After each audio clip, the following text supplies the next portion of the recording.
And this year, it's $8,600. So it was a difference of an increase of $404, a little 4.91% increase. And statewide, school districts receive state funding and local funding. If you're in Monroe County, they generate a lot in property taxes. If you're in Sarasota County, they generate a lot in property taxes. Some districts, if you're in the middle of the state in Calhoun County, they don't generate a lot in property taxes. They have to rely more on the state funds. So last year, majority of state funds contributed to districts 55%, and local funds contributed 44%. This year, it went additionally more in local funds, and because property taxes generated more money, okay, state funds came down a little bit. And I will send this to Lisa, and if she can send it off, if when we get done, if you want, that way you can have these notes. We just talked to, the required local effort. Each district receives the required local effort millage rates from the legislative session. And you can see there was a decrease for hours last year from 3.235 to 3.232, again, because property taxes increased. We just talked about the increase in the base student allocation, and the FEFP was restructured. So when we look at the statewide increase of students, 117,372. You're probably thinking, holy cow, what made up all those students? Did that many people move here?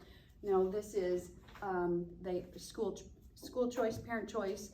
This is homeschool students who can now receive a scholarship, family empowerment scholarships, and private school students. So that was an increase of 117,000 into the state of Florida student numbers. Each district received a district cost differential. Well, that kind of equalized funding across the state. They renamed it to the comparable wage factor. What we used to receive supplemental academic instruction funds, or this categorical, was now changed to educational enrichment allocations. We had the teacher salary increase allocation, which we always just TSIA, I told you acronyms.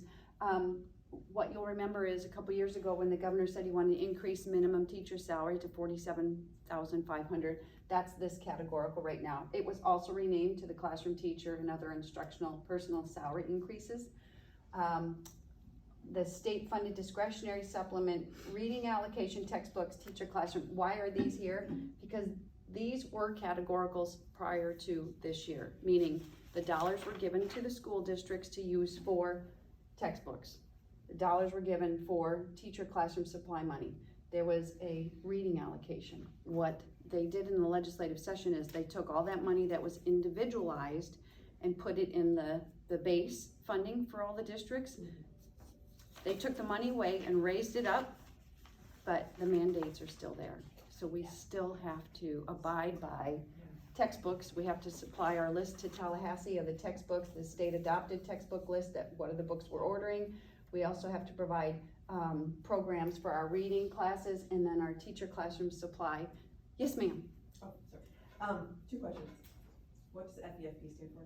Florida Education Finance Program. Okay, and then, so I just want to make sure I'm understanding this. So we used to get a separate amount of money for reading allocations, textbooks, teacher classroom supply, and that number that looked so nice that it was increased Was because they took that out and put it in the per student. That's right, they rolled it up. So all of that's now, okay, got it. So there's less categorical spending now. Oh no, well, there's no money in the buckets for the categoricals. They put it in the base. But So that means we still have more freedom to how. No, we still have the mandates that we have, okay. state mandated, we have to still provide those things. Okay. So, but see, that's where the confusion comes in, because it's like, well, if the money got larger, you have more discretion. No, not yet. Yes, ma'am. Where does testing come in? Cost of test. I know there's some at the state level, the county. Where is that? That's just that's in the base of the school district's budgets. There's not a set aside for testing. Okay. And when you say base, that's all the cheeks and seats money? Yes, ma'am. And I'll show you when we get further in, because I take it from the state level to St. Johns County. Yes? And you said that 117,000 students, so those were existing students in the state of Florida.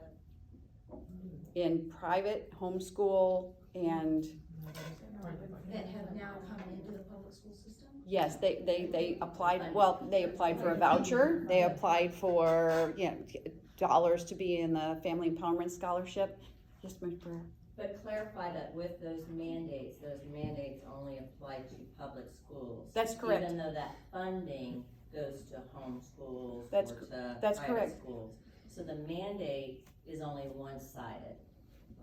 And so the 117,000 times whatever portion of money they get is now being extracted from the public school budget to go towards those private. Right, that's, the big pot is now put into smaller pieces. Yes, ma'am? Well, some of the growth must be new families. We've had so many people move here. So of that 117, some are new to public school. Very small. Okay. It's very small. And then second, now that we rolled Depending all on the that money, district. now that we rolled all that money in, where are we compared to last year? Like, were the categoricals giving us more money? I'll show you. Okay. We break it down. We got great questions. You guys are wonderful. This is great. One of the big programs, and I promise I won't take up so much time. We won't have time for questions, but if you have them, let's ask them. So what happened with the classroom teacher or the teacher salary increase allocation that was now known as the classroom teacher and other instructional, which we don't have an acronym for that one yet. But they did increase it, okay, the legislative session did increase it, but they did different because it was separate categorical. They rolled it up into the base. So now what Tallahassee said, oh, well, now you just take, of your base funding, 4.52% has to be used for what you've done in the past, and 1.4% is for the increases that you can offer your teachers in the new year. So what they did do by amending the rule, this is probably the only thing that we have freed up from on reporting. The reporting requirements for this money, it was a lot. It took us days to report this, so they kind of did away with that, which we're happy about, because the way they split it out. We still have to report how we provided the dollars to our teachers, but it's just not as difficult as it used to be. So now we're gonna look at St. Johns County. So after the legislative session, what did it look like with the increase in the base student allocation of $552? What did it mean for our county? For our county, it was an additional $49.2 million. That's a lot. That's a lot of money. And I want you to remember that number, $49.2 million. But what has to come out of that? That's a lot. We could put that on the bargaining table. We could pay our people a lot more. We can outfit our schools with all the latest and greatest technology, but let's take this off first. We have to peel away the onion as we've been taught. So on line number 2, we've got, first, we have to cover the growth in our district, the growth in our own district. We have new students coming in. We have to provide teachers, everything to outfit the classrooms, and anything you can imagine. So our projection was 2,881 students, compared to that 117,000, and we're a growing district. Not a lot of districts in the state are growing. But the growth of 2,881, which is our full-time equivalent, our student count, multiplied by our base student allocation, multiplied by our comparable wage factor. So we know these students, we have to outfit our students coming into the district. So we have to take off that money because these are new students. We have new expenses, and that's approximately $14.8 million. That comes off. We were told the growth in the Family Empowerment Scholarship Program for our county, it was gonna grow this year by 850 students. We didn't know how to estimate that. The state estimated it for the school districts. So our estimate was 850 students times their state scholarship amount. So each person that applies for a scholarship, each family, each student receives approximately $7,700 or $8,000 per student. So we're a flow through. So we have to report, we have to, we used to report last year, we did report it. This is where it's very difficult. We're not reporting the students this year. The step up for students turns in Tallahassee. There's 2 companies in Tallahassee that turn in their student counts. And then when we report FTE, one of our counts in the fall, in the spring, if we have to report all the students with our district, if the private schools and the homeschool, when they report those students, where there's a check to see, so where nobody's getting paid twice for each student. But because there was that growth in the number, that number has to come off. So our district is gonna lose 6.6 million for those scholarships. So when you say scholarships, those are the homeschool and private school, Right, yes ma'am, and they get more money Yes, ma'am. per student Mhm. than They are the held public harmless. school. Yes. Wow, So that's when- fantastic. When we see a proration during the year, which happens a lot, they will be held harmless. Our number will come down and they will remain the They still get same. that money. Mhm. And then, so for number two, where it's those are just growth that we didn't know was gonna happen. 'Cause you can't Correct, estimate, we had you to can't project it, right, okay. correct, and that was a number based on what we projected last January. We have to turn in our projections of January of the new year, that's like January of 2023. We had to give that number that we thought we're moving in. Okay, can I ask why they get, what's the thought process behind giving them I- more money? I wasn't in the legislative session, it's just, Okay, I think we were trying to mimic the Arizona model, and that's what they did in Arizona, just to give more kids the opportunity to participate in Florida funding. I gotcha. Yes, ma'am. And that also goes to like Palmer, Catholic, I mean, If every the private school, parent- not if just the parents, they homeschool. have to apply Yeah, for it. right, Like if my kids were in a private school and I didn't apply for a scholarship, Right, I wouldn't get it. okay, But chances, most parents are applying. okay. Yes, ma'am. So are they you're gonna have from the district, if the student is removed from enrollment in the district, you go down the allocation from the state, plus you have to pay for the scholarship? It will be coming through there. Mhm. So that's two charges for the students that leave. Right, and remember, they didn't have the mandates that we have for the textbooks, for the reading programs, for it, nothing like that. So, we'll keep going. Line 4, the teacher salary increase allocation. Remember, those dollars were moved up into the base. That's what built our $49 million. The raise package for our teachers has to come off. So, the first part of it was the maintenance costs for what they did in the prior year. So our base funding for the state, for our county was 308 million times 4.52%. We have to take $13.9 million off the table because it was built in there to give the teacher, that was for the maintaining of the teacher raises from previous years. The new increase is 1.41% of the base funding, which is 4.3%. So you've got a little over $18 million that has to come out of that $49 because they moved it up to raise the base student allocation. Okay.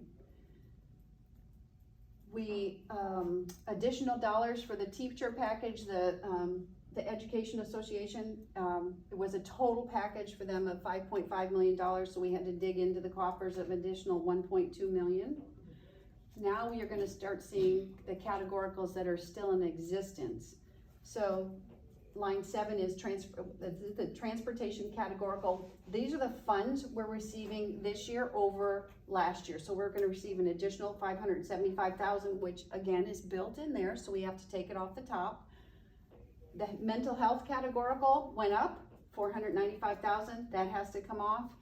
The safe school categorical funding increase, that has to come off. There's one of those programs that has mandates that, I hope that didn't touch. One of the mandates for specific programs, we have to keep our students safe, our teachers and students safe, that the other schools don't have to abide by. We have what's the ESE guarantee allocation. These are for our ESE students who are levels 1, 2, and 3. Speech and language, just they need some type of service provided, and those are additional. This category rose because we have a lot of ESE students, exceptional students in our district. This was a huge increase for us. So again, all of this new money has to come off of the top because it can't be spent anywhere else. Has to be spent in these categories.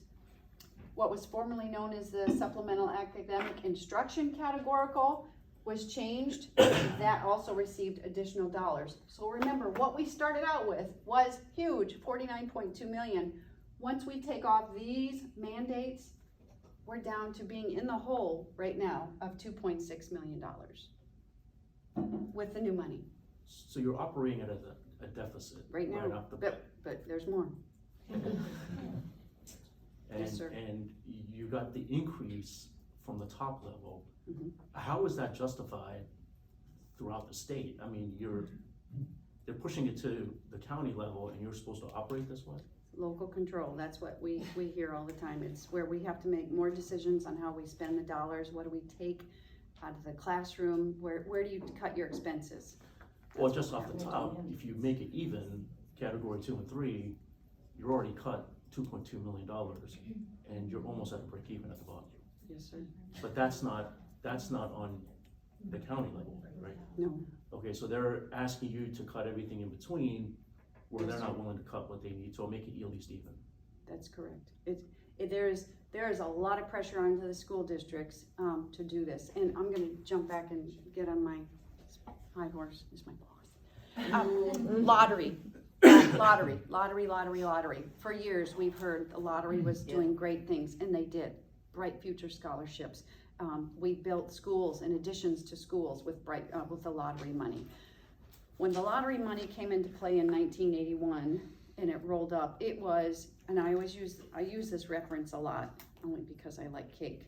So think about a cake, and the cake is the FEFP. Well, on top, what we were told was the lottery dollars are gonna be frosting on the cake. And it was gonna be in addition to. So what happened in the first year or two, it did happen that way. We did receive extra dollars in the school districts for funding of schools. But as it came down and they needed money elsewhere, it was like the frosting now melted into the cake. And so when the lottery dollars came in, they were replacing the dollars that they stopped allocating to us. And those dollars went away, except for Bright Future scholarships are still out there. And the dollars we receive are very minimal. It's for the class school recognition money. So when you hear the schools put on their signs out front, we're an A school, we're an A school. We do receive funding for those schools that are an A school, or if they increase their school grade by, if they increase their level of grade from the previous year, they do receive a certain amount of funds per school, and then the SAC teams and the school districts, the schools decide how they want to spend it. Are they gonna, give raises to the people in school, or how are they gonna do it? But I got on the side, sorry, I had to just tell you about the lottery. So when you see billboards on the side of the road, you're driving on 95 or 10 or something, and it says Florida Lottery, billions to education, what do you think? You think, oh, K-12, that's great, billions, they're doing a lot. But also universities are getting that money, or colleges and universities. I mean, it's just not K-12. So I always say, when you're at the backyard barbecue and you hear people talking about lottery and how much the schools are flush with lottery money, it's not there anymore. I mean, it is such a small dollar amount. Well, that's the misconception you're getting here, right? Yes. So you're getting the first slide, if you show that, you're getting an increase up to 5 point some million, 5 point some per student, but you're really not. You're operating at an operational deficit, and you're not really. You can't function this way.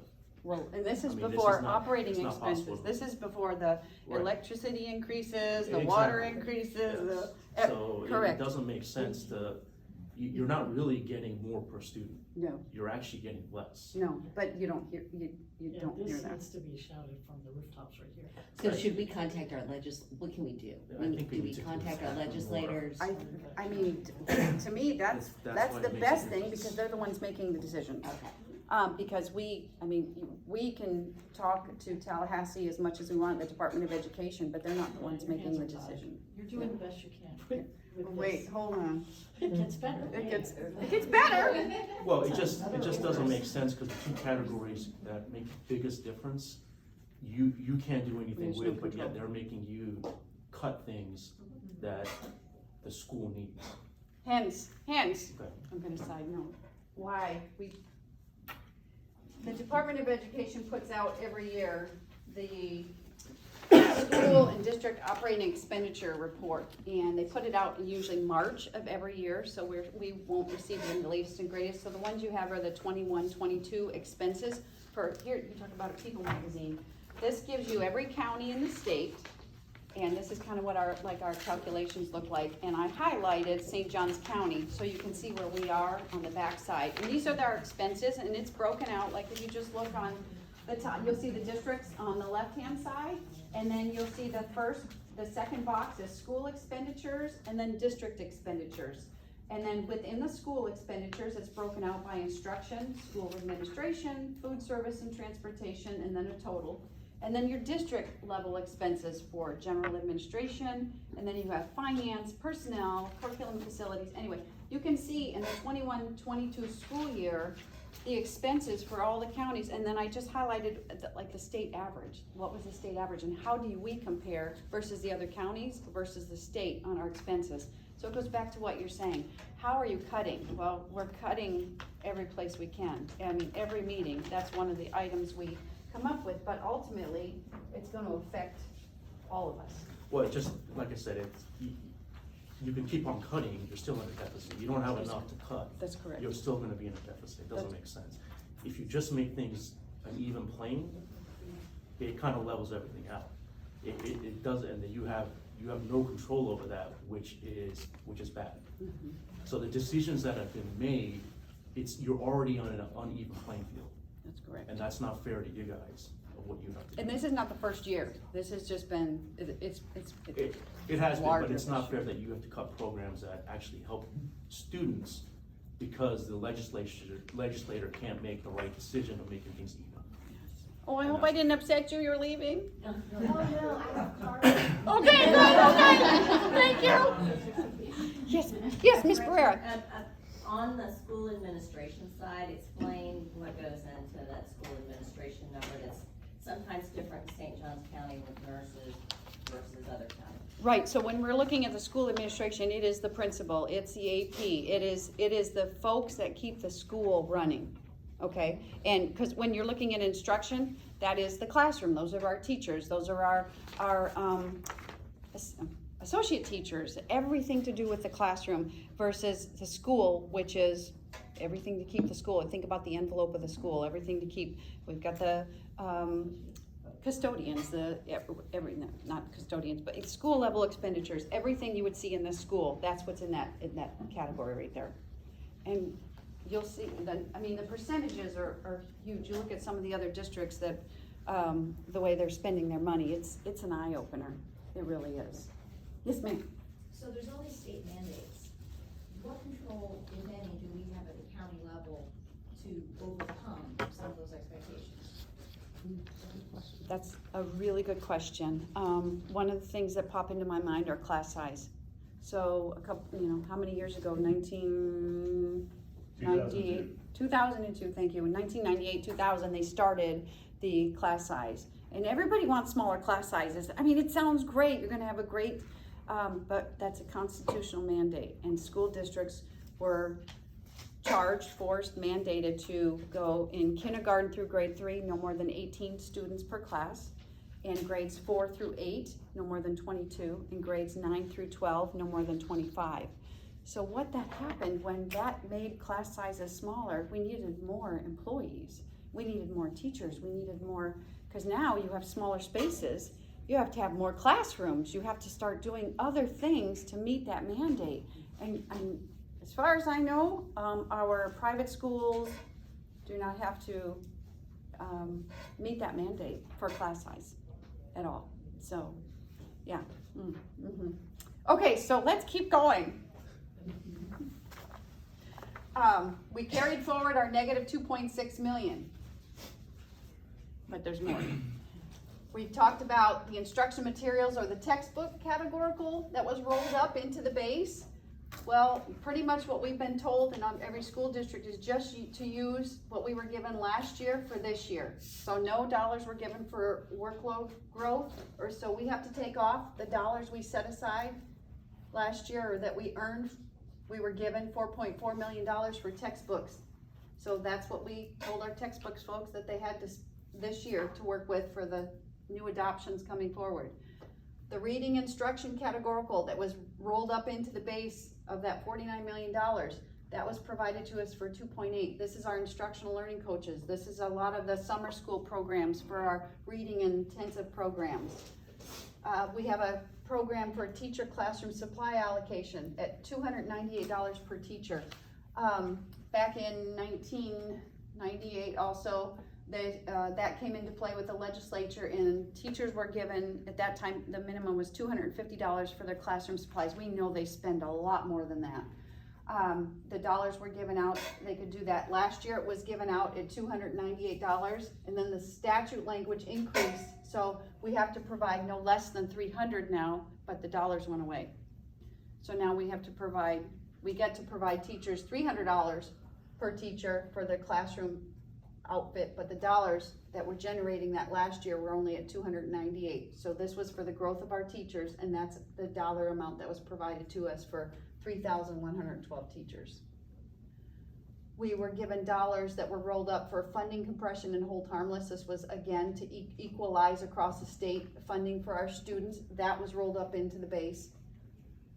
And again, the categorical funding moved to the base. We still have those requirements to meet. Again, that's before we have our increase. So we have our property and casualty increase. Everybody has seen an increase in their property insurance, their car insurance, everything's gone up. Ours went up 2.8 million. Last year we had 2 hurricanes. And we're insuring less. And we have less insurance. Student transportation, the average increase over the last 3 years was an additional 2.4 million. We've all seen fuel prices go up. Tires, just to take care of the buses, all of that expense has gone up. We have our increase in our youth resource contracts, that went up over the last year. So when we have, looking at our deputies in the schools, we have a contract with St. Johns County Sheriff's Office and St. Augustine Police Department, and we don't have a say on what they pay their folks. We pay whatever they say. So that's to have our resource officers in the schools, and that increase is $728,000. In the public schools and the charter schools. Well, charter schools cover their own. They do cover their own, but we have to make sure that they cover their own. We have to make sure that they're covered, whether it's a guardian or a police officer. The medical insurance, that's just the school board portion increase, and that was just projected at $590,000. Yes, ma'am. You say increases, is that just the increase and not the amount that you paid before? Right, because that amount's already in the budget, what we've already paid Okay, so before. this is just changes to the budget. That's right, Okay. this is just the increase in operating expenses. Okay. For utilities, electricity, water, sewer, our increase is about 13.3%, so about $1.2 million increase. The Florida retirement system, they did increase our rates, so that went up about 14% for us. Those are for our employees to belong to the Florida retirement system, so that's about $4.7 million off the table. And then our board policy is to make sure we have enough fund balance on hand to meet emergency needs is 3%. So with our increase in revenue of 49.9 million, that's an increase of 1.7 million. So we started out really good at $49.2 million, and without any changes, we're in the hole 26.6 million.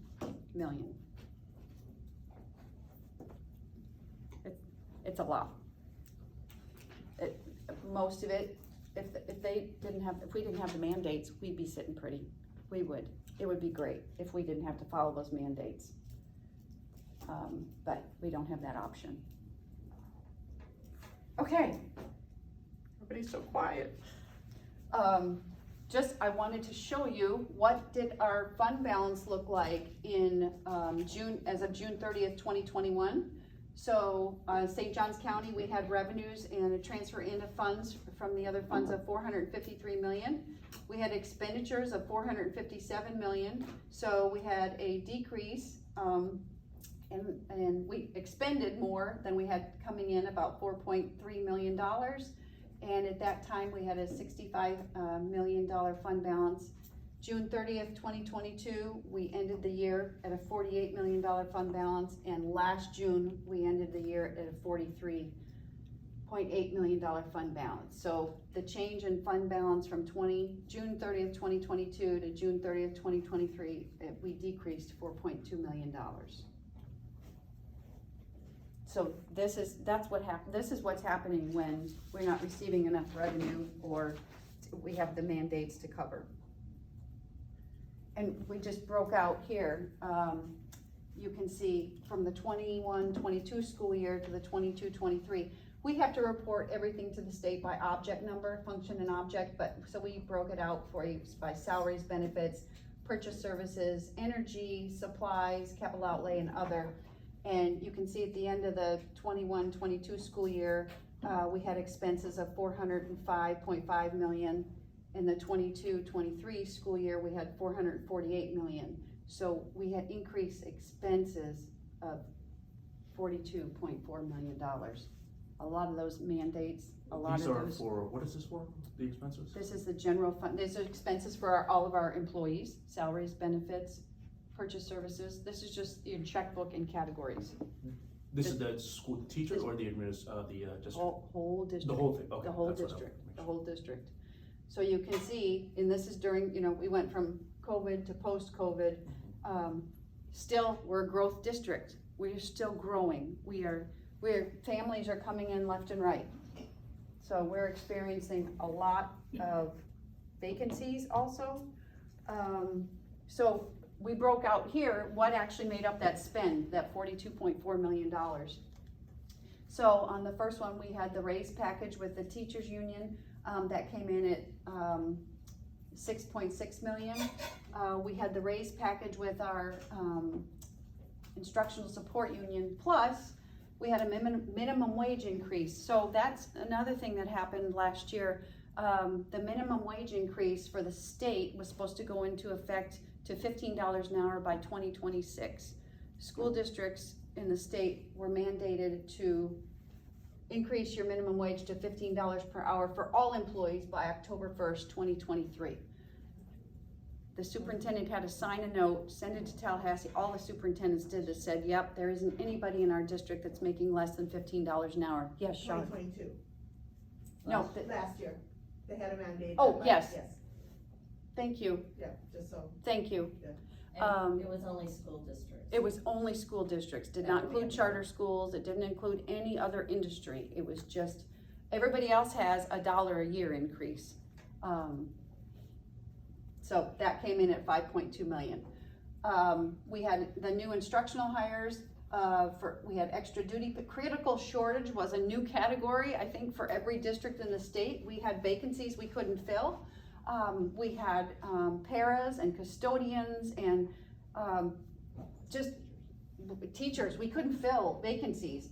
We had the increase in the employer portion for benefits, experience credits, critical shortage, just we were paying employees to cover things we couldn't hire people for. That came in at $8.3 million. Beachside High School, that was their first year opening, and we had salaries and benefits and then their non-salary expenses. So this year in 23-24, we're blessed, good and bad. We didn't open a school this year, so we were able to take a pause. Next year we're opening 2 K-8s. This year last year we only opened up 1 high school. The year before that we had a high school and a K-8. So it's expensive to open up a school. Last year with our overtime spend, $281,000. Our increase in substitutes, just have substitutes covering our classrooms, $356,000. The increase in Florida retirement system, $6.1 million. Our additional support we put out at the schools, whether they needed additional help in the classroom, whether they needed one-on-one support for our students, that was $2.6 million. The increase in our property insurance, our contracted services went up $5.3 million. Our electricity and school bus fuel, water, sewer, $1.3 million. Our increase in supplies and textbooks and repairs, $1.8 million, and then capital items not covered by the capital fund, $869,000. So that total came in. Why did our dollar spend increase? Why did we spend more in our checkbook than what we had? That was the breakdown. So what does that mean to our fund balance? That was the question earlier. Well, in our fund balance, the fund balance is made up of categories. We have non-spendable, restricted, committed, assigned, and unassigned, and then our total. So we can see over the years, we started at 2015 here, and we come all the way to 2023. Our non-spendable category is our textbooks, things that you can't spend. Prepaid, like we have to buy our textbooks, we have to order our textbooks in the spring so they're here by the start of school. So that's those dollars we have to roll forward. Our restricted dollars are coming in for those categories such as categoricals. If there were any monies left over, they would be restricted to be used and rolled forward into the new year. The committed funds were the dollars set aside if the board said we were gonna set aside, board in any district was gonna set aside dollars for a certain category, that's what that would be, but it has to be board policy. The assigned amounts are the dollars set aside for the schools. Think about the after-school programs for anything, the dollars for the schools, their internal accounts, that's all assigned and set aside. And then what's left is the unassigned. And this is what our focus is right here. So you can see where we've been over the years in our unassigned. This is our discretionary money and where we've come to right here. It's low. Our assigned amount is $297,000 this end of last year. But that's where school districts are coming up with it, although there were ESSER monies following a lot of the, during COVID, and we'll talk about that in a minute. These are actually the dollar amounts that come up to the categories we just spoke about. And what we focus on is where is our financial condition ratio. So you can see where we've been at over the years. In 2013, we had a 26%, 20% fund balance, 15%. And as you roll through the years, you can see where we've come. COVID in 2021 school year, we're at 13.5% fund balance. We've dropped down to 7.7 in this last year. We are at 5.4% fund balance. State, by statute, you can't drop below 3%. But you just, I mean, in a best case scenario, you really want 2 months of operating expenses in your bank account, whether it's yourself or for us, that's, $90 million when you look at payroll plus our accounts payable. We don't have that right now. That was especially significant when back in 2004 when Hurricane Charlie came through. That really brought a lot of light to school districts in Tallahassee when Charlotte County and Hardy County and all the counties in the south that were affected by Hurricane Charlie, kids were out of school for a month until they could get back on board. But you can see this is really I'm nervous here. Personally, I'd like to be at 15%, but this makes me stay up all night because anything can happen. It is kind of scary because you can't really function. Mm-mm. I mean, you don't have much time left. I mean, the other slide that you showed that the deficit almost 4.some million, Mm-hmm. and what your surplus in cash is, you're running out of that in about 10 to 12 years. That's correct. That's why we have to make You're gonna significant have no money changes. left in the district, and that's without any inflation. That's correct. That's So correct. it's kind of scary that there's gonna be nothing left. All the surplus that you built up over the years is gone. Mhm. That's correct.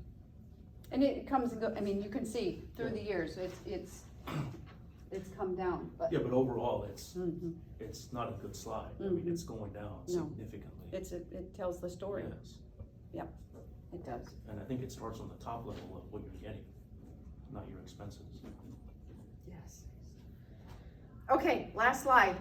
Oh, this is just to give you an example of what this total state funding is in the budget since 2010-11 school year. The state budget was $70.4 billion. In the 23-24 year, it's $117 billion. When you look at education, back in the 10-11 school year, it was $22.5 billion for education, or 32% of the pie. In the 23-24 school year, remember we have all these new students in, it's only $30.3 billion of the budget and a 26% piece of the pie. It has really come down with more students, especially now with the scholarship students. And again, I'll send this to Lisa so she can send it off. Yes, ma'am. In other parts of the country, when there are deficits at the district level, there's more freedom in terms of being able to supplement on a local level, like whether that's through taxes or what have you. What control are we allowed as a county in the state of Florida to supplement? Are we allowed to? So that's a great point. And what we started with in school districts in the state of Florida many years ago went out for a sales tax for construction. So we were growing in St. Johns County back in 2015. We went to the voters and we said, hey, we need help. So a portion of sales tax comes in, and we've been able to, put HVAC systems in schools, build schools, and move on. The other opportunity school districts have is to go to the community for a referendum, operating referendum, but it's for salaries. It's only good for 4 years. So school districts go to the voters, and that's what a lot of school districts, over 26 in the state, have gone to the voters and said, we need to help increase pay because we're not getting it from the state. And they get it out there in the general election and have a vote on it. Some districts aren't successful, and you have to do it every 4 years. It's not like the sales tax where it's 10 years, or it can be longer than that. So that's, again, local control, because they're really putting the burden on local communities, school districts, school boards. So is the school board discussing that, or does that need to be community driven? Like Yes, us? yes on both, yes. Okay. We had a workshop on that 2 months ago, end of August. And we brought it to the board on, this is the different things that we've done with our funding, and that, we put it out there for a vote to see if we can move forward with that. Yes, ma'am. Has St. John's ever brought this to the table for the community to pay the 4-year tax? I don't know if we ever No. have. I don't think we We have not. No. Thank you. Thank you. And Gretchen? Yes. may I? Yes, please. Can you go back to, This one. Yep. Yes. so Carrie, you bring up a good, I'm question. sorry, Mike DeGood is chief of staff. He's who I replaced in these big footsteps. Right, oh, sorry. Thank you. Yes, Gretchen and I have known each other for many, many years. So in the past, we have never gotten to the point where we needed to do the additional millage. Because of the reason that she just mentioned, every 4 years, it's like running for office. As soon as you get elected, you have to start working on the next election, right? And I hope we don't have any politicians in here, and I just offended anybody. But so we've always kind of tried to stay away from that, number one. Number two, we never really thought we needed to get into that situation. But if you look at this, so we're now what, 14 years, 13 years delta between where we were in 10, 11 to where we are currently. And she didn't say it this way, and because she's too nice, but what the state is doing, and we're gonna talk about calling legislators in a second, what the state is doing is giving us a smaller piece of a bigger pie, right? Because we were at 32% and now we're at 26%. That's a big difference, and in a growing district. And so we're becoming, the state is looking at us as we're target, right? We're the store, do more with less, right? Expect more for less. And so it's become very, very difficult. So yes, back in the summer, we did brief the board on a possibility of doing additional millage, what that would look like, what it would cost the homeowners, et cetera, and we can come back and do that presentation if you all wanted that as well. And we are currently working toward bringing that to the board to bring to the voters in November of 24. So, but in November of 24, we're going to have at a minimum 2, if not 3, ballots here in St. John's. One would be an additional millage, whether it's one, and you can only do a maximum of 1 mill. So whether it be 1 mill, half a mill, 3/4 of a mill, whatever. When we make that decision for the board, or the board makes that decision, that will come to the voters. An extension of the sales tax will come to the voters for another 10 years, and we've got a very good argument of why we would want to do that. And then just recently, within the last 3 weeks, the legislature has, and you can Google this when you leave, House Bill 71, and what they're looking at doing is putting an amendment on the ballot for November of 24 that would increase the homestead exemption from 25,000 to 50,000 for school districts. That, they tried to do that back in, I was in Indian River at the time, so 06, 07, 07, 08, something like that. Failed, thankfully. That would be disastrous for a school district in the state of Florida. If you look at your tax bill, you go home and look at your tax bill this afternoon, this evening, the school district is still at a 25,000 exemption, all other governmental entities are at 50,000. That's about a $13 million decrease in revenue on the operating side and almost 4.8 million on the capital side. That compounds over time. So we've got a lot of work to do as a district and as a school board between now and November 24 to make those arguments. Why we would need that and why you would want, and really and truly, who's not gonna vote for less taxes at the end of the day? But it's gonna be very difficult if that passes. That has not passed both houses of the legislature. But if it did, it would look very odd in St. John's and any other district that's looking to do the millage. On one hand, you want to raise taxes on me for schools, but on the other hand, you want to reduce taxes. It's gonna, which is a legislative initiative, whereas the millage would be the local initiative. And if anyone, we have 3 legislative representatives here in St. John's. Paul Renner, who is Speaker of the House, Senator Travis Hudson, and Cynthia Stevenson, thank you, Cindy Stevenson. And their contact information is on our webpage. You gotta just go into it a little bit. If anybody really wants to, what I would give, and we're not prepared to do a full legislative onslaught today, but I would always stay away from form letters. The last thing you want is this gentleman to do a form letter, everybody gets one, everybody signs it, you know, that doesn't go anywhere. What he needs to do is call and or write, email the legislative delegation and say, this is how it impacts my household. The Harrison household. This is how it impacts the Patel household. This is how it impacts, the Taylor household. This is how it impacts my child, right? Or if you're an employee, this is how it impacts me at the workplace at Nease High School. Because, and I'll say this last thing and then I'll sit down. You know, driving in here today, I saw the sign, you know, tradition lives here at Nease High School, right? What Gretchen showed you, where we start at $49 million and we do all the peeling the onion and what you have left is a deficit, that's nothing new. That's tradition for our legislators. We live on an allowance as a school district in the state of Florida, and it doesn't matter. St. John's, Dade, Glade, Gulf, Hillsborough, it doesn't matter. We live on an allowance, and so that allowance is getting smaller in relation to the impact or the demand that is needed from that allowance. And so I urge everybody in here to somehow, some way, contact your legislator, and if you need help with that, call Gretchen, call me, call Ms. Ferrer, but certainly call Gretchen or myself, and we can certainly help you out with that. We can bring back our legislative liaison, Logan Lowry, who can get more in depth and have not a bird's eye view, a granular view of what's going on in Tallahassee and some of the backstory of why some of these items are coming up. But you know, if you think we have a friend in Tallahassee, and I'm gonna say this, and I can say this because I'm almost retired.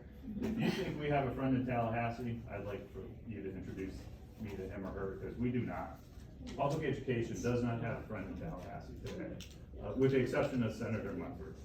Other than that, who's not actually a senator anymore, but other than that, we've always been a political football for years. I've got 32 years of experience, as does Gretchen. We've always been a political football in Tallahassee, but what we have become over the last 5 or 6 years is we have become a target, and there's a difference, right? It's a difference between, you know, we're just an object of discussion versus we're an object of action, and that's what we have become, so. And Mike, I'm gonna disagree with you, because Okay. Senator Hudson did give us a high growth allowance. And Sure. that has been very helpful. Of course, you know, we didn't get one last year because the formula didn't work, but we got $11.3 million the year before. And in addition, Cindy Stevenson has helped us with the compression funding in the past. So we do have local advocates, Right, but right, I'm in talking general, state. you're talking macro versus. So just a quick question on the potential millage, hypothetical millage that could happen. Would that still put you at a deficit with the increases, or would you be at a break even? Well, it would definitely help, the financial condition. And again, it depends what level, because we'll have to make, and that's what we're working on, literally, we're working on, currently is, you know, what level of funding will we need? Just to put it in perspective, in rough numbers, 1 mill is about $52 million a year. So you turn that $26 million deficit to $26 million surplus Yeah, overnight. at least you're not starting at a deficit. Right, exactly. And then, you know, they will give us the ability to better plan going forward, because that would be the, to a large degree, that would be a piece of that revenue, at the local level, the piece of that revenue pie that we would have some control over. We do not have control over what comes out of Tallahassee at all, and never have, never will. But we do have some control over that millage. So yeah, it would help. It would definitely put us in the black, so to speak. And then it would be up to us to maintain that, some level of getting back to 15% fund balance, which is exactly where I think anywhere between 10 and 15% is where we should be. The surrounding districts are doing teacher, like, retention of some of that. Yes. too, Oh, yeah. Knowledge, Yeah. like they're. Thank you. You know, Thank you. so that's, that's a hard, I think we have to be careful too, because the other counties, just, you know, I know it's not a good topic, but the other counties pay more, and they're giving a retention bonus with their millage. So, like, if we don't do something to, like, entice the teachers to stay, we're gonna end up losing more, because you might not know, but your Florida retirement system is based on your highest 5 years. So, like, if teachers want to, like, get more out of their retirement, then it's more beneficial to go to a surrounding county for at least 5 years to make more, because then that increases their retirement. Will you be doing this at elementary schools? Because really, It goes, young it's an families addition need to hear this. They've invested in the county and they need to hear this. We're asking, Yeah. like, I'll take it on the road show, I'll do, Yeah, do I think we this. need a roadshow to young families that I are, agree. that are looking at, oh my God, I've got We've got- many years we've gotta here, do something. yeah. Exactly, yeah. Or kindergartens, we have, yes, exactly. just even to tape it and we can share it on various pages of why we need millage. Great suggestion. Okay, I'm sorry, went over my time. Okay. Are there any other questions for Saunders? Lisa, do you have time for? No, we're good. So we're gonna table the principal report and other questions until our